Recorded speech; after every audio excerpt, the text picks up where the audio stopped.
Komitmen untuk menjaga NKRI, Undang-Undang Dasar 1945 dan Pancasila kembali digaungkan Presiden dan sejumlah tokoh lintas agama. Seberapa besar ancaman perpecahan NKRI dan upaya apa yang bisa dilakukan bersama untuk menyelamatkan keberagaman di Indonesia? Untuk membahasnya sudah hadir di studio anggota Komisi 3 DPR dari fraksi PKS, Nasir Jamil. Selamat malam, Bang Nasir. Malam. Kemudian juga ada Ketua DPP PDI Perjuangan Andreas Hugo Parera. Selamat malam, Bang Hugo.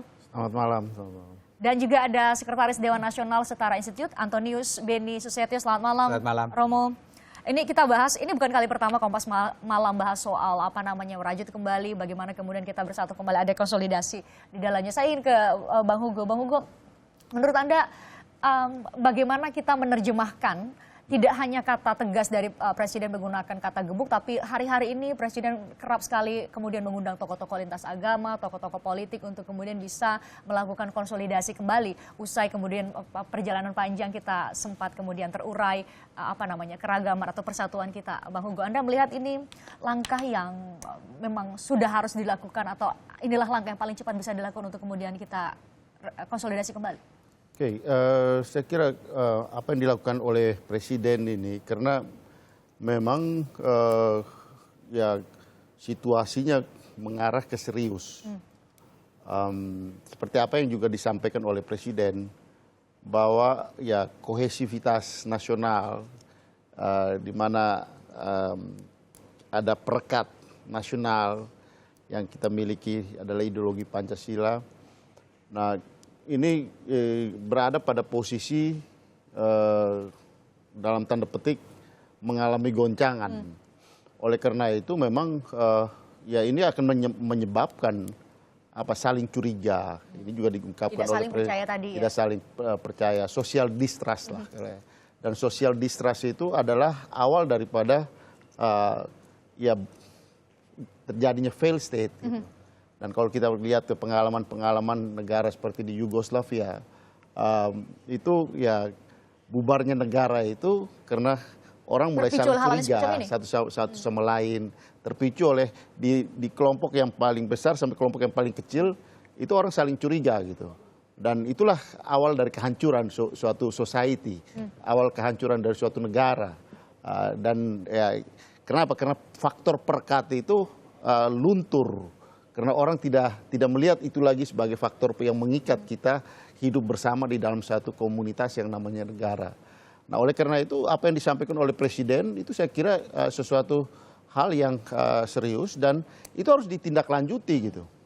Ditindaklanjuti juga dengan ya kalau memang ada pelanggaran yang menyangkut hal tersebut harus ada punishment. Dan jangan dibiarkan.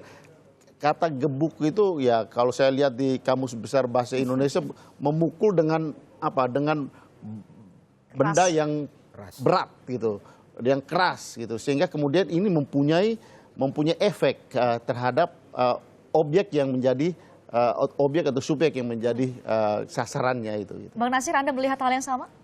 Iya, yang saya pahami bahwa apa yang kita alami hari ini adalah warisan Orde Baru sebenarnya. Karena Orde Baru waktu itu menyeragamkan semua hal. Ya, sehingga kemudian sesuatu yang kemudian bisa merekatkan persatuan dan kesatuan di tengah masyarakat itu disatukan oleh rezim Orde Baru. Di Ambon misalnya ada Pela Gendong. Ya, bagaimana kemudian umat antar beragama tidak pernah sama sekali mereka berselisih. Bahkan orang Islam membantu orang Kristiani, orang Kristiani juga begitu. Indah sekali di sana. Indah sekali. Karena rezim Orde Baru merusak itu semuanya. Iya kan. Nah kemudian ketika reformasi kita nggak sempat untuk mengelola ini semuanya, nggak sempat untuk memperbaiki ini semuanya. Dan yang membuat saya miris itu bahwa apa yang kita lakukan hari ini cenderung ekstrinsik gitu loh. Ya, jadi kalau seharusnya idealnya itu apa yang kita lakukan pertemuan-pertemuan, kemudian lintas partai, lintas tokoh agama. Idealnya itu adalah pertemuan yang intrinsik gitu loh. Intrinsik itu artinya untuk persatuan. Kalau ekstrinsik itu ya something to use, not to live gitu. Hanya untuk untuk kepentingan ini, kepentingan itu dan sebagainya. Bukan untuk kehidupan. Itu persoalannya. Nah, itu yang harus kita koreksi hari ini, harus kita evaluasi begitu.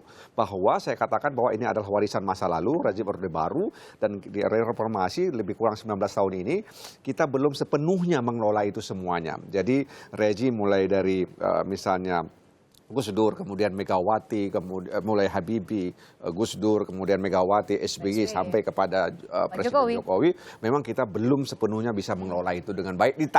Ditambah dengan tantangan globalisasi, kapitalisme, kemudian merosotnya nilai-nilai kebangsaan dalam kehidupan masyarakat kita. Sudah disebutkan tadi, salah satunya adalah tantangan globalisasi. Lebih spesifik lagi adalah mengenai keberadaan media sosial hari-hari ini. Setiap orang kemudian seolah-olah punya legitimasi sosial untuk kemudian mengungkapkan pendapatnya dan didengarkan oleh banyak orang. Saya akan tanyakan nanti ke Romo Beni, namun usai jeda. Kita jeda dulu saudara, tetaplah bersama kami di Kompas Malam.